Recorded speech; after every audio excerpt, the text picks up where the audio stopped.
January 1st, 2001, I was enough with the chaos and I decided to get clean, so I got into recovery for the first time. And I changed everything about myself. I became a good mom, I became a good woman, I felt good about myself. I had to deal with all the grief of losing Cam, but I found myself. I got a new boyfriend, we blended our families. My life became really good, and I was like, this is great.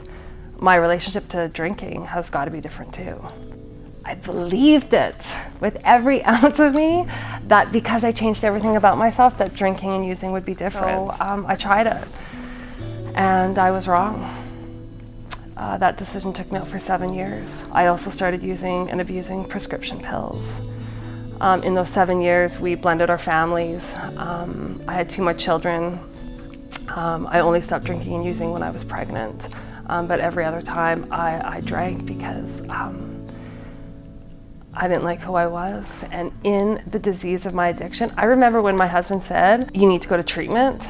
And I'm like, no, I don't. I had 4 kids, we were losing our house. I was like, no, I don't. And he's like, bring me your pills. And so I went upstairs and I got my Percocet and I walked down to the kitchen to give it to him. And I looked at him and symbolically my kids and my life with him and my bottle of pills, and they were equal.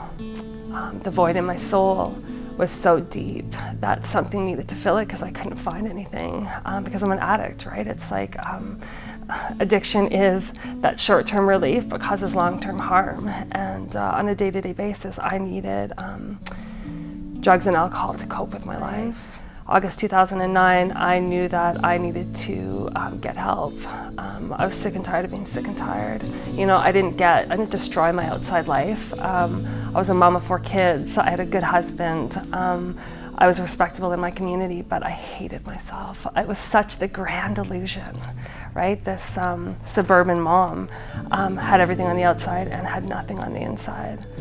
Addiction is a disease and not a moral failure. I think so many people just think, well, just put down the drink, just pull it together. And that's just not true. When you go far enough down the line into heavy drinking and into addiction and into drug abuse, you need treatment and you need help. It's really the only option. And we can't do it alone. So for me, I always wanted to hold the illusion that I was this good mom and this good wife and that I'm a good person. And if I told people that I was an addict, all of that would fall away. I've learned that that's not true. I now have coping skills that I can deal with pain more manageable than to run away with it. With drugs and alcohol, I can sit in it. Who knew? Who knew?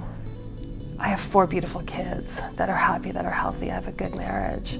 I have friends that love me. I love me. I may not have a big fancy house, but I have a big fancy heart. And I have people that I truly care about that I get to journey with. And I don't know where I'm gonna be because every day it unfolds in such an amazing ways that I think if I said where I thought I was gonna be, I'd be missing the mark, because I wake up every day grateful for the experience of being in recovery and grateful for the experience of being alive, and it unfolds in such big ways.